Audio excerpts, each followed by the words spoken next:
শোনো, আমাকে না বোকা বানাতে আসবে না। তোমাদের মতো বোকা মানুষ আমি কিন্তু না। মা, কি হচ্ছেটা কি সত্যি করে বলবে? তুমি চুপ করে আছো কেন? তোমাদের সাথে যদি কোনো অন্যায় হয়ে থাকে সেটা আমাকে খুলে বলো। আরে বাবা, তুই বোঝার চেষ্টা কর। আমার তো কইলাম আঙ্গু কিছু হয় নাই। আর বৌমা তো আঙ্গু খেয়ালি রাখে। তোর কি হইছে? তুই বারবার একই কথা কস। তুই যা, তো রুমে যা। বাসায় ঢোকার পর থেকে আমাকে জেরাই করে যাচ্ছ। তোমার মা বোনকে আমি বলছি ইচ্ছা করে নিচে বসায়নি, তারা তাদের নিজের ইচ্ছায় বসছে, কিন্তু তুমি তো জোর করে দোষ আমার ঘাড়ে চাপাচ্ছ।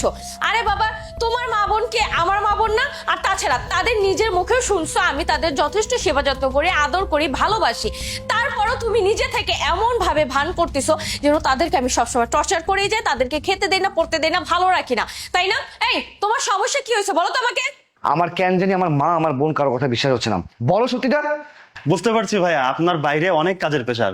আপনি রুমে যান, ও আপনাকে শরবত দিচ্ছে। না না ভাইয়া, ওরা যা বলছে সবকিছু মিথ্যা বলছে। আমি আপনাকে সবকিছু খুলে বলছি।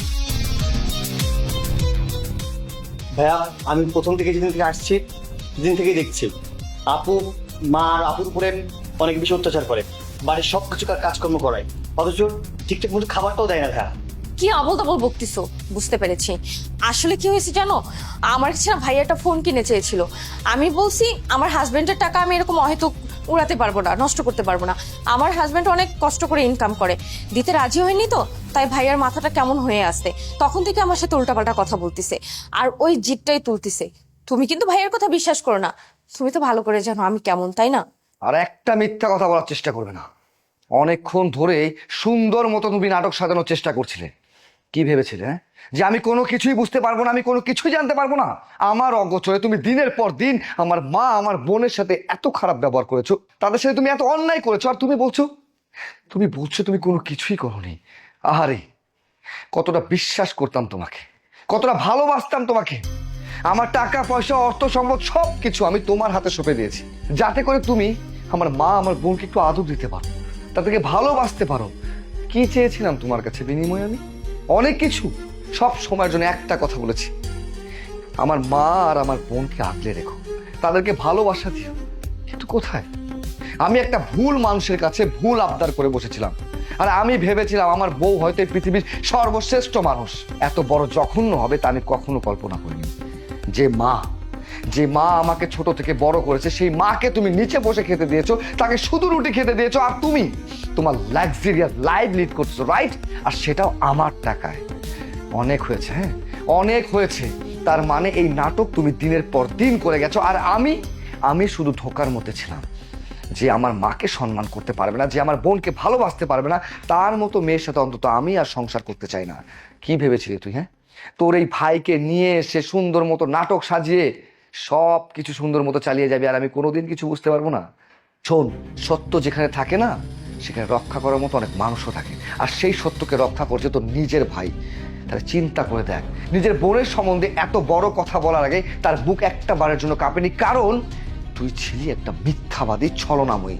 আর তোর মতো মানুষের শিক্ষা এইভাবে হওয়া উচিত। তোর সাথে আমি আর সংসার করছি না, তোকে আমি আজকের মধ্যেই ডিভোর্স দিব। আর এখন এই মুহূর্তে তুই তোর ভাইকে নিয়ে বাসাতে বেরিয়ে যাবি। আচ্ছা ভাইয়া, আমি হাত জোর করে মাপ চাচ্ছি ভাইয়া।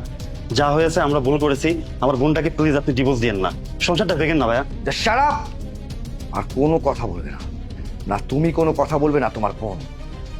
সারা আমার মাকে সম্মান করতে পারবে না, যারা আমার পরিবারকে আগলে রাখতে পারবে না, তাদের মতো মানুষজনের এই ঘরে আর একটা দিনও ঠাঁই হবে না। আর তোমার বোনকে আমি ডিভোর্স দেবো, এটাই হচ্ছে আমার final decision. Just out, out!